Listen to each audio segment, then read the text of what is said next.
Hey Reddit, this one's been a long time coming. Buckle up, because this revenge was years in the making, and when it finally hit, it hit harder than karma ever could. The cast.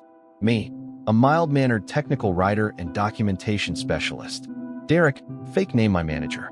A smug, arrogant parasite who climbed the corporate ladder by stepping on everyone beneath him. The company, mid-sized software firm where I worked for nearly a decade.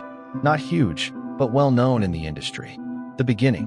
When I joined the company, I was fresh out of college, quiet, hardworking, eager to learn. Derek was the team lead and had this whole mentor thing going on. I genuinely thought he was looking out for me. But as the months passed, something felt off. I'd write full documentation sets for our products, complex systems, security protocols, interface workflows, and then find his name on the header during presentations. In meetings, he'd parrot phrases I had literally written and act like they were his own insights. Every time I brought it up, he'd say something like, "It's a team effort. You're credited in spirit. You'll get your turn." Spoiler, I didn't get my turn. For 6 years. The promotion he didn't deserve.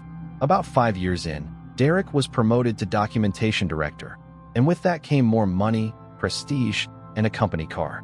He did zero actual writing at this point. Just shuffled papers, attended meetings, and took credit for my work and the junior writers on our team. One day, I walked past a meeting room and overheard him mocking me. He's like a printer that walks. Give it input, get a PDF. Doesn't even know what he's worth. That was the moment the switch flipped. I didn't want revenge yet, but the seed was planted. The final straw. Fast forward to year 6. A massive merger was announced, and everyone was scrambling to look valuable to the new executive team.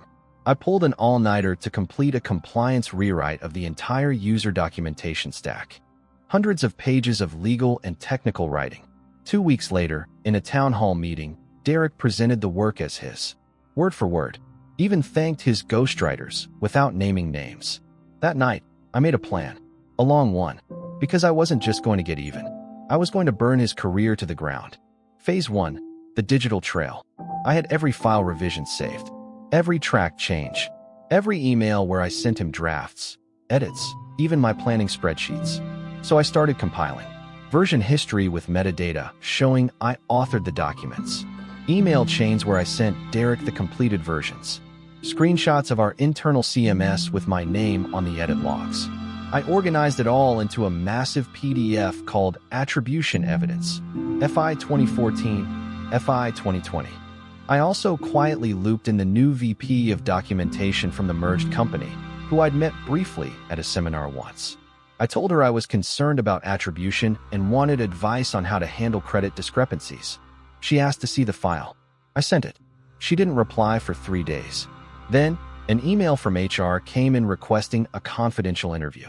Phase 2. The implosion. Over the next 2 weeks, Derek unraveled in real time. He was called into multiple HR meetings. His calendar went from back-to-back meetings to completely empty. Rumors swirled. Someone said they saw him yelling in a conference room. Then I noticed something amazing. My name started appearing on recent doc updates. Officially, in the CMS, with versioning notes. A week later, Derek was gone. Just gone. Fired, without cause, but no farewell email, no party, no announcement. But I wasn't done. Phase 3. The salt in the wound. Through LinkedIn stalking and industry gossip, I found out Derek was trying to start a consulting firm. He had a website up, business cards printed, and everything. So I dug deeper. Remember that company car he had? I'd overheard years ago that he'd been fudging mileage numbers on the logs to inflate his expense checks. So I made an anonymous tip to our company's internal audit team. I included dates, routes he bragged about, and discrepancies I'd overheard. Then I made a separate report to the IRS tip line, suggesting potential tax fraud involving company reimbursements and personal use of a business vehicle. I don't know the exact outcome, but his consulting firm went offline within 3 months, and his LinkedIn quietly updated to seeking new opportunities. The best part? 2 years later, I was invited to speak at an industry conference. Guess who was there? Derek, working at a tiny, no-name tech outfit as a contract documentation assistant. He looked miserable. He avoided eye contact the entire time. Epilogue. Today, I'm a senior documentation architect with a team of my own. I go out of my way to credit every single person who contributes, even if they only tweak a few paragraphs. Because credit matters, because words matter, and because sometimes the best revenge is receipts, patience, and timing.